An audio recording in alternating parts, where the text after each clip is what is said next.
जय गुरु जी संगत जी, शुक्राना गुरु जी। वीडियो को लाइक करें, कमेंट करें और शेयर करें। नोटिफिकेशन बेल ज़रूर प्रेस करें ताकि आपको वीडियो की नोटिफिकेशन सबसे पहले मिल सके। जय गुरु जी, शुक्राना गुरु जी, अनंतम अनंतम शुक्राना मेरे प्यारे गुरु जी। अब हम सत्संग का आरंभ करते हैं संगत जी। जय गुरु जी, शुक्राना गुरु जी।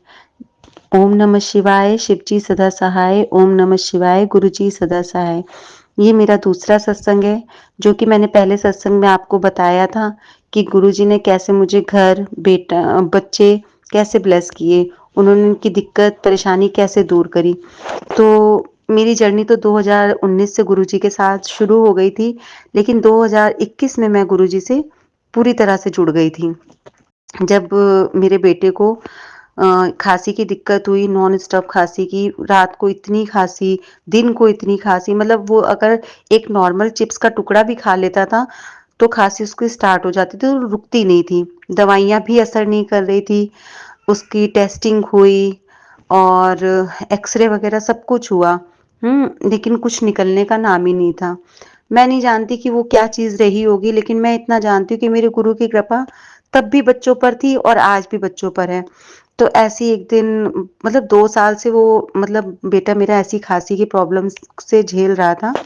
तो एक दिन ऐसी मॉर्निंग में उसको सोते-सोते 5:30 या 6 बजे खाँसी स्टार्ट हो गई।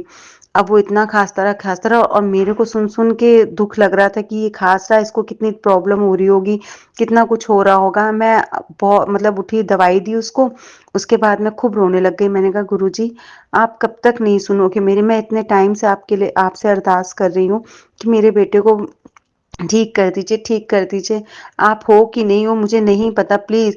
अब मैंने कहा, मैंने आपसे कभी कुछ नहीं माँगा ऐसा, हैं, लेकिन आज मैं आपसे कह रही हूँ, मेरे बेटे को ठीक कर दीजिए। अपनी कृपा मेरे बच्चों पर बना के रखिए। ऐसे ही मैं, मतलब गुरुजी से अरदास करी थी। मैंने कहा, आप हो ही नहीं, आप अपनी बेटी की सुनते ही नहीं हो, हैं। मैंने कहा, कुछ नहीं। तो मैंने और मेरे बेटे ने लॉकेट स्वरूप पहन रखा था। मैंने कहा, निकालो, कोई गुरुजी वगैरह कुछ नहीं है।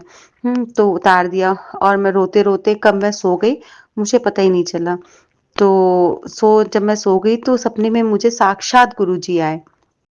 तो वो मेरे बेड के एक कोने पे बैठे हुए हैं और मैं रसोई में चाय बना रही हूँ, और चाय मैं इसलिए बना रही हूँ क्योंकि घर में सत्संग हो रहा है। तो और सत्संग हो रहा है मेरे मामा जी के यहाँ, लेकिन घर मेरा ही है। तो मैंने ऐसे ही मैं चाय रख कर आई गैस पे। मैं मामा जी से बोल रही, दूध तो इतना कम है और संगत इतनी ज़्यादा है। तो मामा जी कहते हैं, अरे सब हो जाएगा, थोड़ा कम ही डाल दोगे, कोई दिक्कत नहीं है। तो मैंने कहा, ठीक है। मैं चाय चढ़ा के अपने रूम में जैसे ही आई, तो गुरुजी बेड के एक कोने पर बैठे हुए थे। तो मैं देखी, मैंने कहा, अरे आप यहाँ कैसे?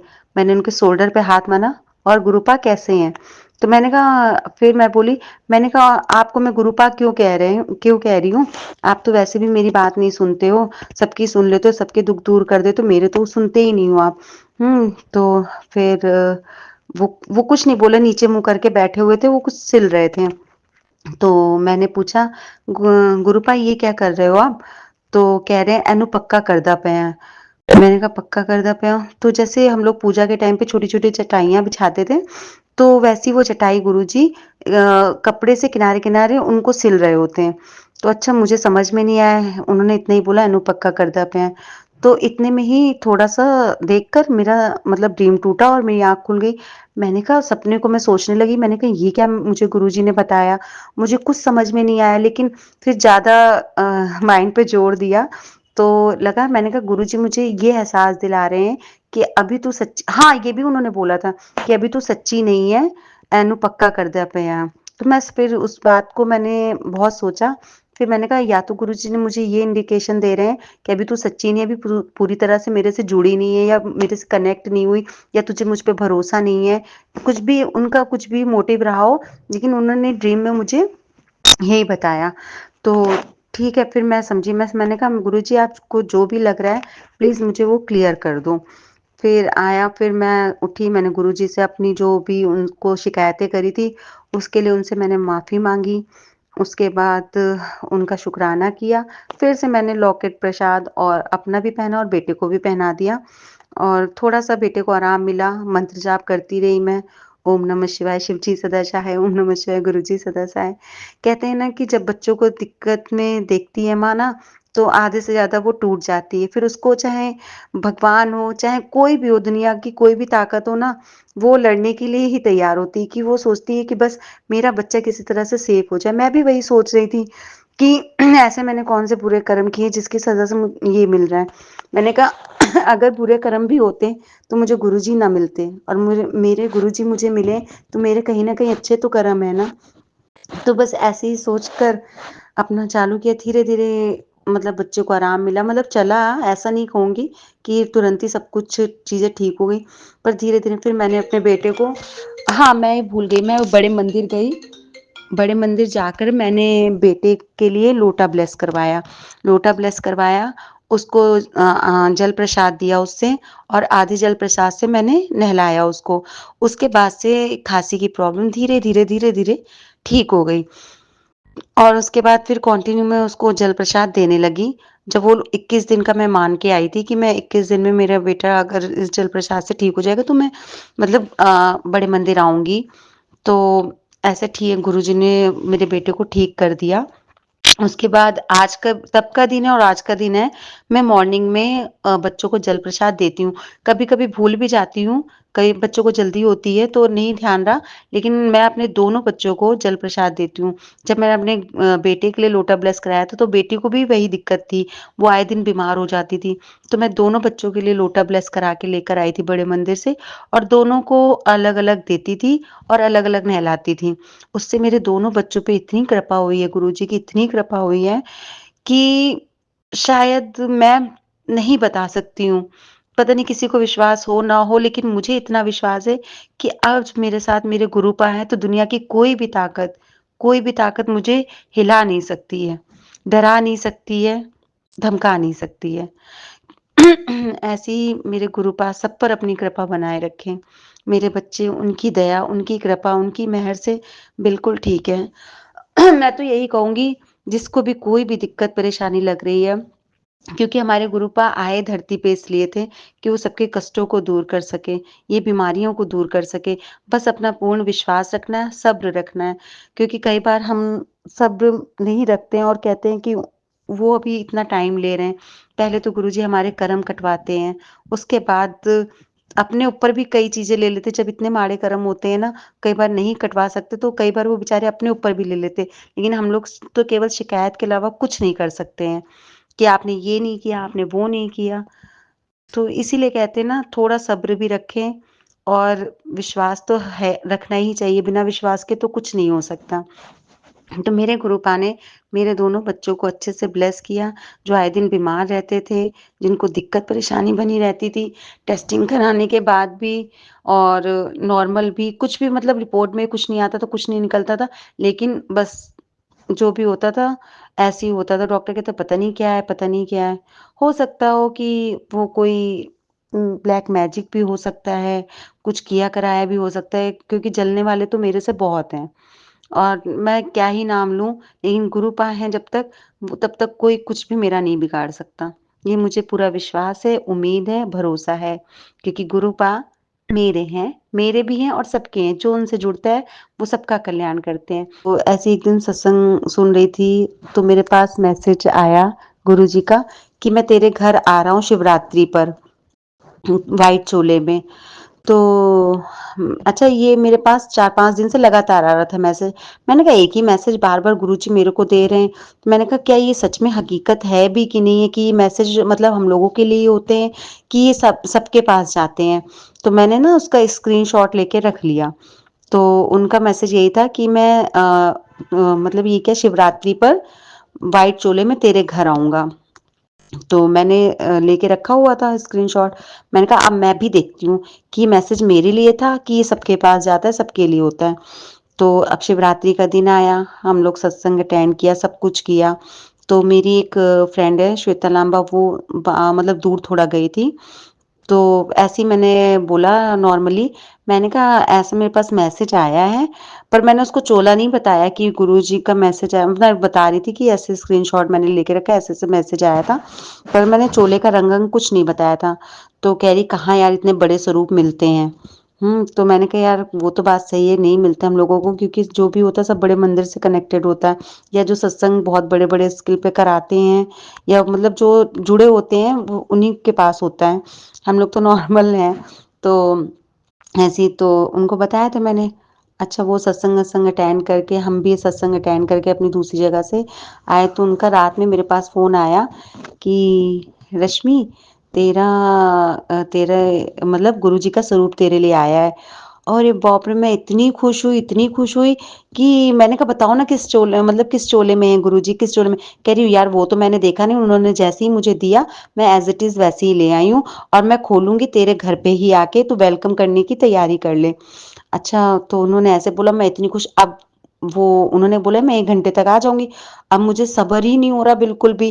मैं कह रही हूँ अब आ जाएँ, अब आ जाएँ, अब आ जाएँ। मैं बार-बार फ़ोन किए जा रही हूँ, कितनी देर में आ रहे हो, कितनी देर में आ रहे हो? कि मुझे ये देखना था कि गुरुजी ने बोला था कि व्हाइट चोले में मैं तेरे घर आ रहा हूँ। तो मुझे वही देखना था कि आखिर किस चोले में गुरुजी मेरे घर पे आए हुए हैं, मतलब आएँगे। तो जब वो आई वेलकम बैंड हुआ, है उनका मैंने स्वागत किया। जैसे ही उन्होंने वहाँ पे गेट पे ही गुरुजी का वो स्वरूप खोला, अरे बाप रे! मेरी तो खुशी का ठिकाना नहीं, मैं तो ऐसे ही डांस करने लग गई कि मैंने कहा अरे गुरुजी आप सच में आ गए मेरे घर। मैं इतना खुश हुई कि जैसे लगता है ना कि मुझे दुनिया की कोई भी खुशी मिलती शायद वो फीकी पड़ जाती, चाहे हीरे जवाहरात कुछ भी। तो ऐसे ही वो वेलकम करके मैं गुरुजी का अंदर लेकर आई। उनको बैठाया भोग वोग कुछ हाँ, वही फिर गुझिया मँगवाई मैंने, गुझिया का भोग लगाया उनको। फिर उनको मतलब मंत्र जाप किया और उसके बाद मैं अपनी खुशी ज़ाहिर अपनी फ्रेंड्स के साथ ही करती हूँ। तो मैंने अपनी फ्रेंड्स को कॉल करी। मैंने कहा आज मैं इतनी खुश हूँ कि गुरुजी ने जो मुझे मैसेज दिए थे, वो मेरे लिए ही थे। उन्होंने कहा था मैं शिवरात्रि पे तेरे घर आ रहा हूँ व्हाइट चोले में और वो व्हाइट चोले में ही मेरे घर आए हैं। तो कहते हैं मैंने कहा अगर इस जगह पे मुझे डायमंड का कुछ भी मिल जाता, तो भी वो मेरे लिए बेकार होता। तो इतना ही मैंने बोला था। संगत जी, आप यकीन नहीं मानोगे कि तीसरा दिन था और मैं ऐसे ही मॉल गई थी शॉपिंग के लिए, बच्चे भी आए हुए थे मेरे सिस्टर इन लॉ के बच्चे भी थे, तो मैंने कहा चलो इनको थोड़ा-सा मॉल वॉल घुमा देती हूँ। तो वहाँ पे इनको ले गई थी, तो पहले तो सबसे पहले मेरी एंट्री कैसे हुई मॉल में, सबसे पहले एक हम लोग ओला से गए थे, तो मैं बच्चे एक साइड से उतर गए, मैं एक साइड से उतर ही रही थी कि मेरे पैर पे आके पूरी गाड़ी चढ़ गई और सब बैठे हुए थे उस गाड़ी में। पूरा मतलब टायर आगे-पीछे का दोनों टायर मेरे पैर के ऊपर से निकल गए। मुझे टस से मस भी नहीं हुआ, बस मेरी न्यू स्लीपर मैं पहन कर गई थी, वो टूट गई। उसके बाद मैं वही देख रही थी, मैंने कहा कहीं भी ज़रा भी मुझे पेन नहीं हुआ, बस चप्पल मेरी टूटी थी, बाकी कुछ नहीं हुआ। जबकि फोर व्हीलर चढ़ना पैर पे बहुत मतलब बड़ी बात होती है। मुझे वहाँ पे मेरे गुरुपा ने बचा लिया। ठीक है, फिर हम लोग मॉल के अंदर गए, टूटी चप्पल थी, तो मेरे भांजे बोलते हैं, "मामी आप चप्पल चेंज करवा लो, यहीं से ले लो।" मैंने कहा, "बेटा यहाँ से नहीं लूँगी, यहाँ पे बड़ी महँगी चप्पलें मिल जाती हैं।" मैंने कहा, "कोई बात नहीं, थोड़ी-सी टूटी है, हम चल लेंगे।" तो हमने इनको पूरा घुमाया-फिराया, खिलाया-पिलाया, फिर हम वहाँ पे रिलायंस ज्वेलरी शॉप है, तो वहाँ पे पहुँचे, तो वहाँ पे गए तो वहाँ पे मेरा थोड़ा-सा अमाउंट भी पड़ा हुआ था। तो ऐसे ही गए मतलब हम लेने के उससे कुछ भी नहीं गए थे, ना मैं जेब में मेरे पैसे थे, ना ऐसा कुछ था। रफ़ली ऐसे ही पहुँच गए थे। तो उन्होंने दिखाया मुझे कि ये है, ऐसे-ऐसे।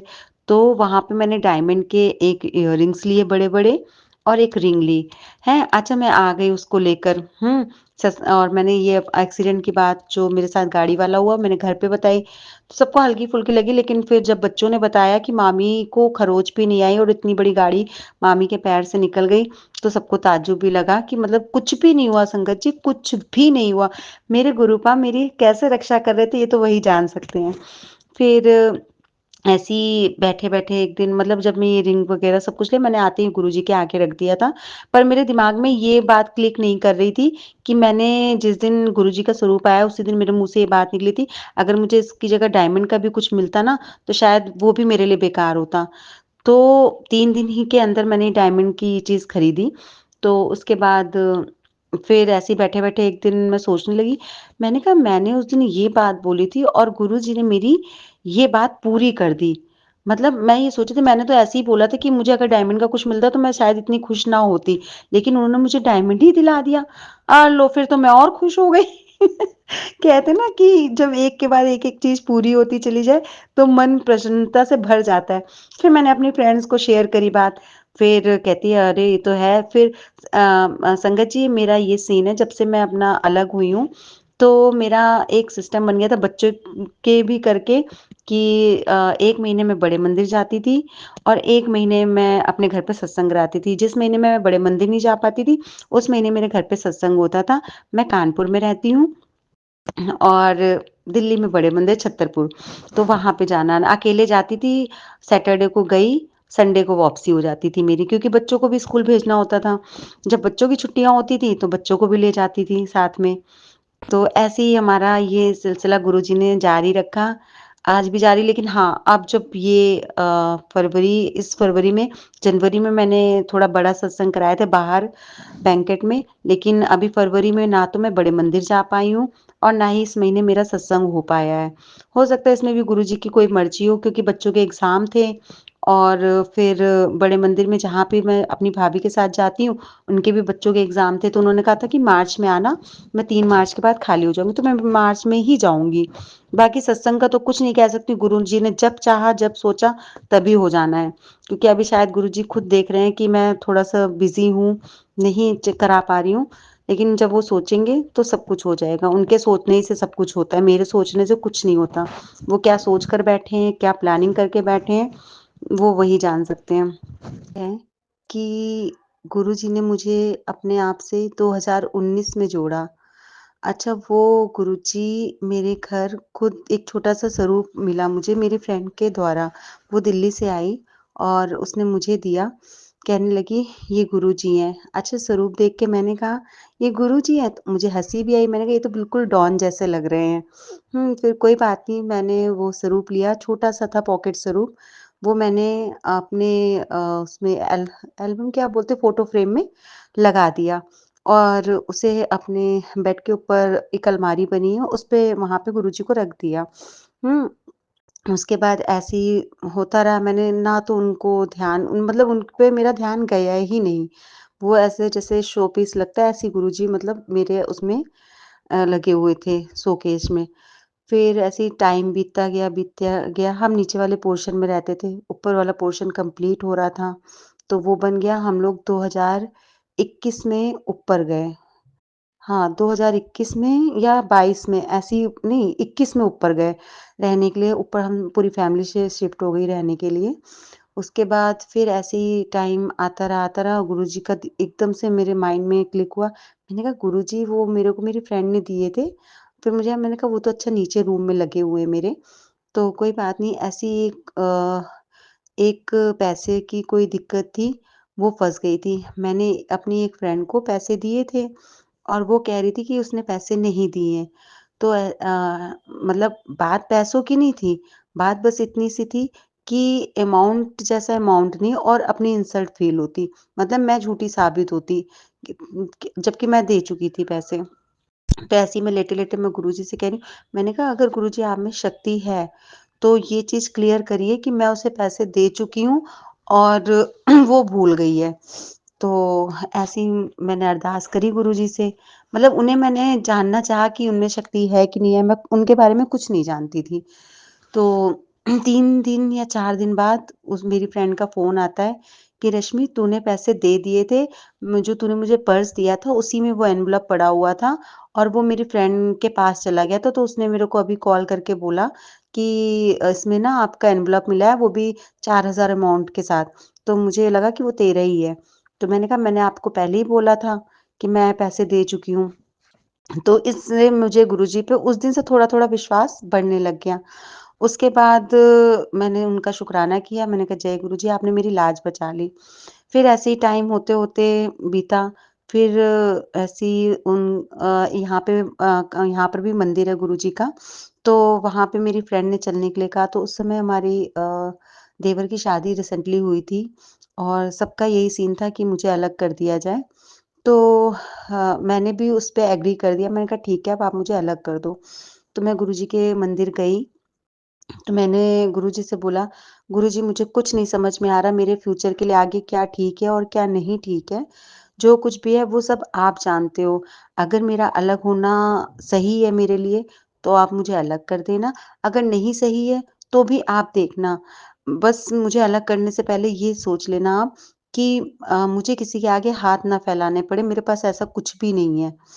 तो बस ये अरदास करके मैं वहाँ गुरुजी से आई। उसके बाद नीचे के पोर्शन मुझे फिर से मिल गया, नीचे का पोर्शन थोड़ा-सा पुराना बना हुआ था। उसको मैंने अपने तरीके से मतलब थोड़ा-सा रेनोवेट करवाया। उसके बाद ऊपर से नीचे शिफ्ट हो गए हम और गुरुजी का फिर शुकराना किया। मैंने कहा कि कैसे मतलब पुराने को मैंने थोड़ा-सा नए में कन्वर्ट किया, वो भी किसी स घर वालों के बिना मतलब किसी से ₹1 भी नहीं लिया। उन्होंने मेरे लिए खुद ब खुद रास्ते बना दिए। तो ऐसे बन के हम नीचे शिफ्ट हो गए। नीचे शिफ्ट हुए तो नहीं नीचे तो शिफ्ट हुए उससे पहले 7 जुलाई पड़ा था, तो हम लोगों म गुरुजी का जन्मदिन था उस दिन तो हम लोग कहीं बाहर गए थे बड़े मंदिर। बड़े मंदिर नहीं बड़ा वहाँ पे दरबार लगा था वहाँ पे गए हुए थे। तो सेलिब्रेट करने गुरुजी का तो वहाँ गए, वहाँ पर भी मैं फर्स्ट टाइम गई थी ऐसे सत्संग में, तो मुझे बहुत अच्छा लगा। तो मैंने जो यहाँ पे नीचे स्वरूप छोटा-सा रखा था पॉकेट स्वरूप, वो मैंने बर्थडे वाले दिन गुरुजी का बड़े में करवाया। बड़ा स्वरूप करा के फिर मैंने मुझे कड़ा प्रसाद वगैरह ये सब चीज़ों का कोई आइडिया नहीं था। तो मैंने बस वो जाके अपने मंदिर में लगा दिया, तो मेरे फादर इन लॉ ने बोला कि ऐसे कोई भी मतलब फ़ोटो लाके तुम मंदिर में रख देती हो। तो मैंने कहा जब तक मैं यहाँ पे हूँ, तब तक ये मंदिर में रहेंगे, जब मैं अपना अलग शिफ्ट कर लूँगी, तो मैं उनको अपने साथ ले जाऊँगी। अच्छा, उनको थोड़ा-सा ऑब्जेक्शन उन्होंने किया, फिर उसके बाद जो जैसा मुझे करना था वो वैसे ही मैंने किया। तो जब मैं नीचे आई, फिर नीचे क्या उन्होंने इतना ब्लेस किया, मुझे इतना ब्लेस किया कि मैं बता नहीं सकती हूँ आपको। जब से मेरे देवर की शादी हुई थी उसके बाद से ही मेरे बेटे की भी तबीयत काफ़ी ख़राब रहने लगी थी, उसको नॉन स्टॉप खाँसी चालू हो गई थी जो कि 2 साल कंटिन्यू रही। तो उसके लिए भी मैंने गुरुजी से बहुत अरदास करी, इतना रोई, सब कुछ किया। तो उनकी कृपा से मेरे बेटा भी ठीक हो गया। जो दिक्कत परेशानी थी वो भी ख़त्म हुई। उन्होंने ड्रीम दर्शन भी दिए गुरुजी ने मुझे। कैसे उन्होंने मेरे कष्ट काटे, कैसे मेरे बच्चों को ब्लेस किया, हर चीज़ से बचा के रखा उन्होंने। और तब का दिन है और आज का दिन है, उनकी कृपा से मुझे कभी भी किसी के आगे हाथ नहीं फैलाने पड़े। संगत जी हम लोग कहते हैं ना कि कहते हैं गुरुजी तो मतलब मेरी ज़िंदगी में जो आए उनको मेरी ज़िंदगी में पहले से ही अंधेरा दिख रहा होगा, तो उन्होंने मेरा हाथ तभी थाम लिया था, जब मैं इन सब चीज़ों से अनजान थी। घर परिवार वालों ने कभी भी उस तरह से नहीं समझा, जबकि मेरे दिल में कभी किसी के लिए ना तो कोई मैल रहा और ना मैं रखना चाहती हूँ। जो भी है सब चीज़ सामने है। तो इसीलिए हो सकता है गुरुजी ने मुझे चुना हो कि मेरी बेटी बहुत भोली है। अब मैं क्या ही बोलूँ, समझ में भी नहीं आ रहा।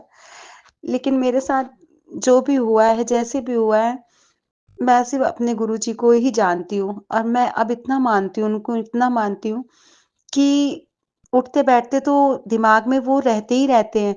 साथ में कहती हूँ मैं पिता आपके घर में रह रही हूँ, ये मेरा घर नहीं है, इसको आपने ब्लेस किया है और ये आपका घर है। जब मुझे स्टार्टिंग में जब मैं नीचे आई थी तो मुझे 2 ही रूम मिले थे। 2 रूम मिले थे तो मैंने एक गुरुजी का रूम बनाया था और एक अपना रूम बनाया था। और आज देखते-देखते 3 रूम भी हो गए, आगे भी मिल जाएगा। लेकिन बस यही है ना मेरे गुरु पाक की सारी मेहर है। मुझे सत्संग करना तो नहीं आता है, लेकिन बस गुरुजी की मेहर की उससे मैं ये सत्संग कर रही हूँ। वैसे तो सारे सत्संग गुरुजी की कृपा के बिना अधूरे हैं, लेकिन कहते हैं ना कि हम लोग कई बार चीज़ों को अनदेखा कर देते हैं, सोचते हैं कि अरे ये क्या है? अरे वो क्या है? तो ऐसा कभी सोचना नहीं चाहिए। गुरुजी जो भी मैसेज देते हैं, जो भी आपके लिए सोचते हैं, करते हैं, तो वो आपकी भलाई ही के लिए करते हैं। ऐसे ही मैं सत्संग सुनती रहती थी और मैसेज वगैरह गुरुजी के रिफ्लेक्स होते थे रहते थे मेरे, तो हमेशा मेरे को यही आता था कि अ, मतलब अफ़ेयर के बारे में कि हस्बैंड के मतलब लोग जैसे सत्संग सुनाते हैं कि उनके हस्बैंड का किसी के साथ अफ़ेयर था, उनके हस्बैंड का किसी के साथ था। ऐसे नॉन स्टॉप मैसेज सत्संग आते रहते थे मेरे पास। तो मैं उसको स्क्रॉल कर देती, मैंने कहा ये क्या मेरे लिए थोड़ी ना, मेरे हस्बैंड ऐसे थोड़ी ना है। तो ऐसे कर-कर के काफ़ी टाइम तक मेरे पास मैसेज आते रहे। तो थोड़े टाइम बाद मुझे इस चीज़ का पता लगा कि इनका किसी किसी के साथ अफ़ेयर नहीं कह सकते, अब जो भी रहा हो वो तो ईश्वर ही जान सकता है, हम तो कुछ नहीं जानते। तो मतलब किसी लड़की के साथ था, कह भी सकते हैं था। तो मुझे पता चला, वो भी गुरुजी की मर्ज़ी के बिना, बिना हमें कुछ भी पता नहीं चल सकता था। तो ऐसे ही मैं बड़े मंदिर के लिए गई हुई थी और बड़े मंदिर के लिए जब मैं गई हुई थी, सैटरडे का ही दिन था, तो वहाँ पे गई और मेरे पास एक कॉल आया कि आपके हस्बैंड किसी लड़की के साथ हैं। तो मैं शॉक्ड रह गई, मैंने कॉल किया इनको, तो कॉल करने के बाद इन्होंने कॉल उठाया, उठाते ही तुरंत काट दिया मेरा कॉल। तो मुझे क्लियर हो गया, फिर मैंने दोबारा कॉल करी, तो उठाया, कह रहा है हाँ, मैं दुकान के लिए निकला हूँ, अब मैं दुकान जा रहा हूँ। अच्छा, तो मैंने कहा पहले तो एकदम शांत जगह पे मतलब बात हो रही थी, मतलब जैसे ही कॉल उठाते हैं ना तो पता चल जाता है कि बंदा किस जगह पर है और किस जगह पे नहीं है, तो वो एकदम शांत माहौल जैसी जगह थी। उसके बाद जब मैंने दोबारा कॉल किया तो गाड़ियों की आवाज़ आ रही थी। वैसे गुरु जी की कृपा से मुझे किसी एक बंदे ने बताया था, जिसने पूरे मेरे रास्ते मतलब खोलने वाले तो वो गुरु जी थे रास्ते, लेकिन वो बंदा मेरी ज़िंदगी में माध्यम बनकर आया था। तो वो मेरे हस्बैंड के बारे में सब कुछ ए टू जेड बताने लग गया। उसने मेरे से काफ़ी टाइम से कॉन्टैक्ट बनाने की कोशिश करी, तो मैं तो जैसे इंस्टा हो गई, फेसबुक है, मैं किसी का रिप्लाई नहीं करती। वो मैं सोचती हूँ, जब उसने बोला कि आपको कुछ पता है कि आपके हस्बैंड का अफ़ेयर चल रहा है, मुझे आपसे बात करनी है। तब मैंने उस बंदे को रिप्लाई दिया, वो भी गुरुजी की मर्ज़ी होगी, कितने टाइम से चल रहा है मुझे कुछ नहीं पता, वो सोचे मेरी बेटी मेरे में ही लगी है, अपने बच्चों में लगी है, अपने परिवार को देखने में लगी है, उसको यही चिंता रहती कि आगे कैसे क्या होगा और इन भाई साहब ये अपनी दुनिया में हैं। तो गुरु पाक को अपनी बेटी के लिए भी चिंता हुई, तो उन्होंने ये चीज़ भी मेरे सामने करी। उसके बाद ऐसे ही चलता रहा, चीज़ें सामने आई और अब गुरुजी की कृपा से यही कह सकती हूँ, जो पहले था वो अब नहीं है और जो अब है, वो आगे अब हो नहीं सकता। बात क्योंकि मैं गुरुजी ने अपने हाथ में डोर ले रखी है, तो वो बुरा कुछ कर नहीं सकते। लेकिन मैं बस आप लोगों से यही कहना चाहूँगी कि अगर कोई मैसेज आपके पास बार-बार आ रहा है और आपके लिए ही आ रहा है वो मैसेज, ये समझिए कि हम सोचते हैं ना कि हमारे साथ ऐसा नहीं हो सकता या हमारे साथ वैसा नहीं हो सकता। ये दुनिया है भैया, कुछ भी हो सकता है। आजकल आप भरोसा किसी पे नहीं कर सकते। करना है भरोसा तो एक परमपिता, अपने परमात्मा, अपने गुरुजी पे करिए। बाकी किसी पे आपको भरोसा करने की ज़रूरत नहीं है। आपका परिवार कौन है? सत्संगी जितने भी कहते हैं ना वो आपका परिवार है, तो है परिवार। आपके सुख-दुःख आपके हर उसमें खड़े हो जाएँगे क्योंकि वो भी गुरुजी से जुड़े हैं और गुरुजी हमारे यही बताते हैं कि सबकी सेवा करो, सबका आदर-सत्कार करो, किसी का बुरा मत सोचो, किसी के लिए बुरा मत करो। शायद मेरी अच्छाइयों की वजह से आज तक मेरे साथ कुछ भी ऐसा बुरा नहीं होने दिया मेरे प्रभु ने कि मुझे उसके लिए पछताना पड़े। और मैं गुरुजी से यही अरदास करती हूँ कि गुरुजी जैसे आपने मुझे रखा है हमेशा ऐसे ही बनाए रखना। मेरे दिल में किसी के लिए मैल ना आए। गुस्सा आता है, मैं मुझे गुस्सा बहुत जल्दी आता है। गुस्सा गुस्से तक ही रहता है, पर मेरे मन में किसी के लिए मैल ना आए, किसी के लिए मैं बुरा ना सोचूँ, ना ही कभी मेरे इन हाथों से, इस तन से मेरे लिए किसी से के लिए मतलब बुरा करवाएँ। क्योंकि आप ये नहीं समझ सकते कि अगर मेरे हाथों से या मेरे मन से किसी के लिए बुरा होता है ना, तो शायद मैं अपने आप को कभी माफ़ ना कर पाऊँ।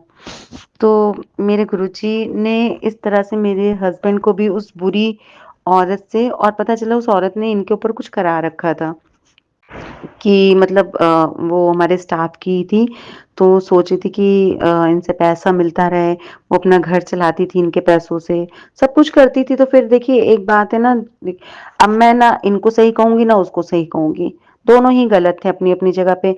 आज आप अपना घर चलाने के लिए किसी और का घर बर्बाद कर रहे हो तो इसका भी भुगतान कहीं न कहीं करना पड़ेगा और आप अपने घर में अपनी बीवी को धोखा दोगे, इसका भी भुगतान कहीं न कहीं करना पड़ता है। तो इसीलिए मैं तो कहती हूँ चलो दोनों की गलती है, दोनों को गुरुजी माफ़ करें, सद्बुद्धि दें कि आगे ना ये कभी ऐसा कुछ करे, ना वो कभी कुछ करे। बाकी गुरुजी ने मुझे इस रास्ते के लिए भी अलर्ट कर दिया था पहले से ही, लेकिन हम ही नहीं समझ पाए थे कि मेरी लाइफ़ में आगे क्या होने वाला है और गुरुजी ने बहुत सही समय पे मेरी आँखें खोली, उसके लिए अनंतम, अनंतम शुक्राना मेरे मालिक का। आज अभी सब कुछ ठीक है भी और नहीं भी है। अब मैं नेक्स्ट सत्संग में आपको बताऊंगी इसके आगे का कि और मेरे साथ क्या-क्या हुआ। जय गुरु जी, शुक्राना गुरु जी। ओम नमः शिवाय, शिव जी सदा सहाय। ओम नमः शिवाय, गुरु जी सदा सहाय। जय जय गुरु। गुरु जी संगत जी, शुक्राना गुरु जी। गुरु चरणों से यूं ही जुड़े रहिए और सत्संग को पूरा अंत तक ज़रूर सुने। वीडियो को प्यारा सा लाइक दीजिए, कमेंट बॉक्स में जय गुरु जी लिखें और चैनल को सब्सक्राइब ज़रूर करें। नोटिफिकेशन बेल ज़रूर प्रेस करें ताकि आपको वीडियो की नोटिफिकेशन सबसे पहले मिल सके। जय गुरु जी, शुक्राना गुरु जी।